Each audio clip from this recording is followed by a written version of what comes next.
This is my setup. The light is coming from the right-hand side, so I'm going to zoom in for this. I want you to see the colors I'm working with. Working with kind of complementary colors. Red and green, if you were to consider a four-color color wheel. And this green leans towards blue, so it'll actually work towards for my darks. Complements of purple and sort of a lime green. And that's what I'm really going to work with to start, and I'll use these as I develop the color and layer it in. And then an indigo blue, it's a really, really dark blue that combined with the reds will take things to as close as you're going to see, as close to black as possible. I don't have any white in there right now, and mostly I'm going to start with these complements to begin the drawing. I do want you to notice how sharp they are. You really should keep your pencil as sharp as possible at all times. So right near me over here is my eraser and my pencil sharpener, and I'll use it quite frequently as I develop the drawing.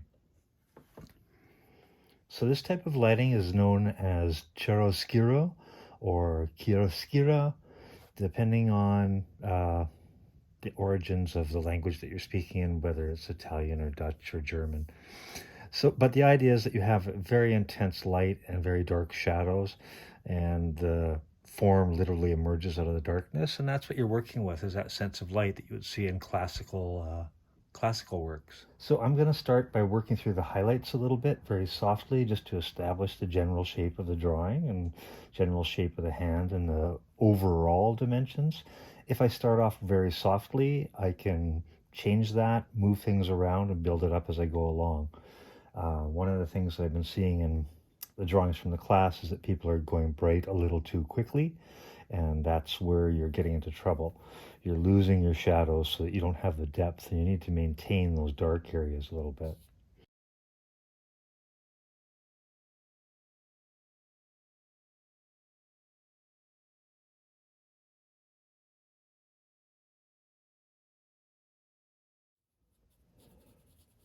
And what I'm doing right now is getting the placement of things. I'm not trying to get any details.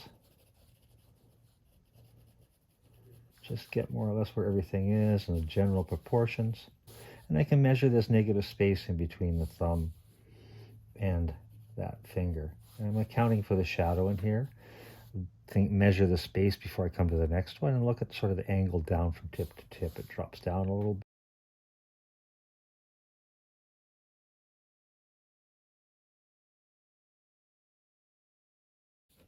Again, even if it's not bright, because you know it is on that edge, you can put it in, and as you brighten things up, those values will fall into place. You guys are rushing your values, and so by rushing to get it too bright too fast, you're losing a lot of your form.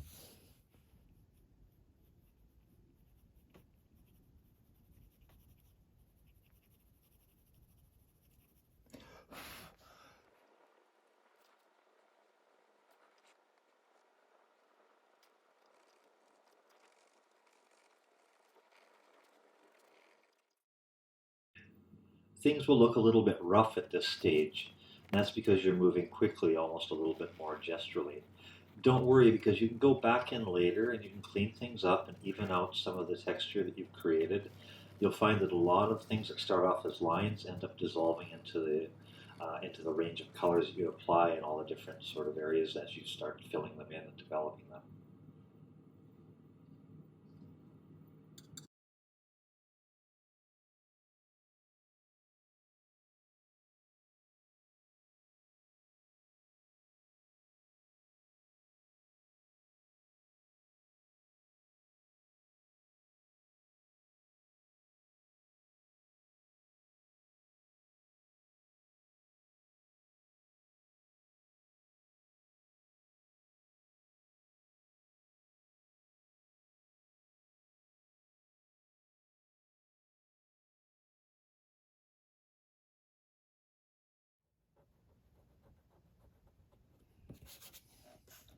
I've been working exclusively with the green color so far, and what I want to do now is switch over to the purple, the complementary color, to that one that I'm working with. You'll see that the depth can grow quite a bit as you put this in. You don't want to lose the black. And I think I probably overworked the green in an effort to develop the hand a little bit too much. I probably could have stopped a little while back and then switched over to the purple, but nonetheless, I'll go forward with the purple from here. But I do want to be careful to maintain some of the black because it is that relationship, that dark of the paper, that's going to really take this the contrast up by relationships, relationship of the light to dark. So I'm going to get in here and take a look. I start in the palm of the hand because I more or less have some of the main lines going on in there. And I can get the lighting perfect, and I can take breaks as I go along and do that. But I'm going to go in there now and kind of try to mimic where I was more or less with my weird pose that I had going on here. And it's all dark in through here. So I want to get into where I can see this and go in and leave again. Say I have a crack here, a little crevice. Well, I don't want to go in there with the purple because that's going to light it up. What I'm looking at, for example, is in the area of the hand here where I have the light and dark side of the thumb, and on just beyond the coarse shadow you see it a little bit more illuminated. That's what I'm going for with the purples. So I'll start in the thumb to lay in a little bit of it before I get started.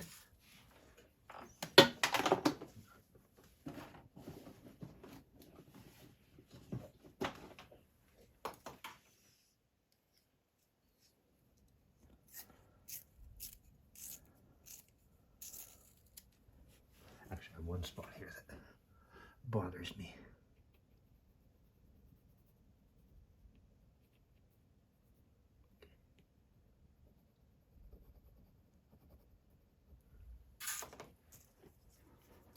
You could go on endlessly with one color and flesh it out entirely with one color, but you do get the pop of the contrast when you start looking at what's going on in the core shadow area.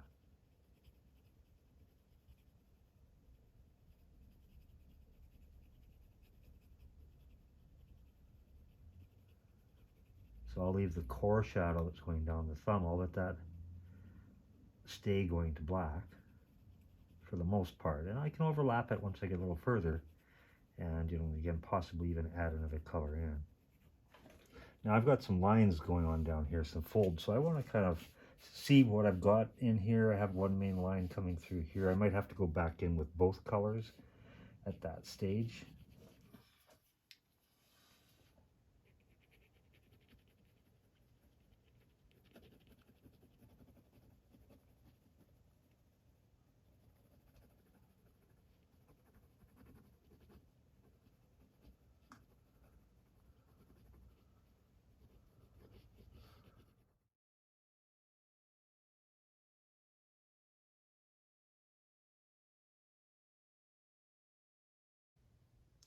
So that's with the addition of some of the purple, the complement to the kind of really acidy green that I used.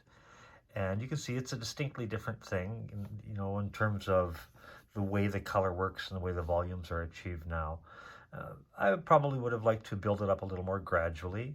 But in the end, the thing that I want to emphasize is that this starting point was a few dots of light, then worked out from there. So I worked out a lot of the issues of placement, proportion, all that stuff without ever having to understand any of this. And then as it starts to develop, then you'll start to see where things connect, where a line starts that you just thought was a patch of shadow, and then you can follow it through and you start to get a sense of the actual depth and what's happening on the surface of the thing that you're drawing. That's really critical in terms of understanding what you're drawing, but also in terms of inventing as you go along.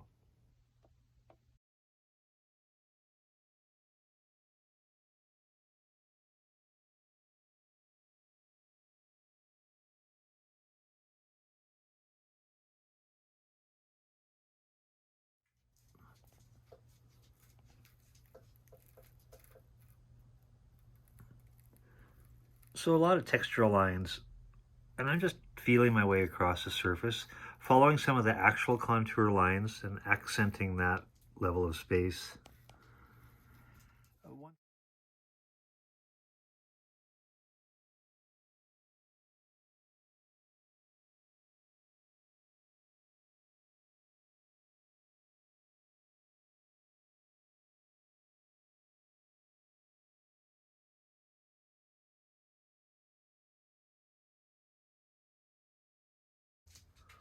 So I've gone in over the two initial complements with two more complements, and they're all related colors, so they work together really nicely. And just try to add some depth and some lines to this. I haven't really addressed negative space or some of the real deeper crevices in the hand, and I'm going to do that. But I will probably go in with a couple of other different colors to really pull up some contrast with that. The main thing I wanted you to see was the level of um, rendering in terms of like the different types of line I'm using to kind of work over top of that initial drawing and to flesh it out a little more, give it a little more direction to the surface. It's based on what I see, but I'm letting go a little bit with the materials and kind of feeling my way around the form. You know, you should have some fun with this and try some things out. You're not going to get better without experimenting. The next thing I'm going to go in and do is I'm going to look at the negative space, and by going in from the negative space, I can kind of clean it up, deepen that negative space, and probably add a little bit more depth to the hand. The paper is flat black, so it has X amount of depth to it, but actually a dark color will have more visual depth in terms of creating illusionary space. Now I'm going to go in with not a complement. I'm going to go in actually with a very dark blue. And see these fuzzy areas around the fingertips and in around the corners there, areas where, you know, I've sort of been a little bit undecided and maybe I've overlapped the edge a little bit somehow. I'm going to clean that up using the negative space. Not only that though, you'll find that the flat black suddenly has more depth because color will create depth better than just black. And even, for example, I'll do the fingertips and to the overall drawing.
The last step I'm going to do with this drawing is revisit the highlights, and I'll go in with the actual straight white and soften the intensity of some of the greens in here and hopefully heighten a little bit of the highlights in the drawing and add even a little bit more depth.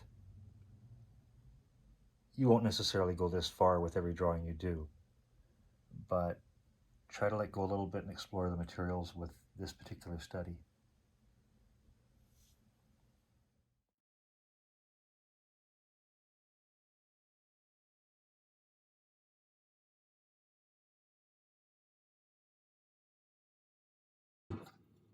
So in closing, I want to just provide a bit of an overview again.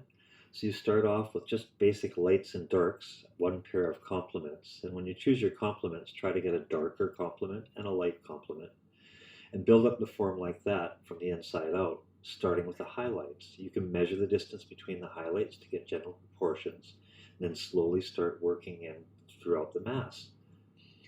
Once you start seeing the form, it's going to guide you along the way, and you'll be able to increase the level of contrast as you go along and refine the form a little bit more. When you go in with a second set of complements, then you're going to find that you're able to refine the shapes a little bit more, deepen some of the lines, and increase the sense of light and shadow.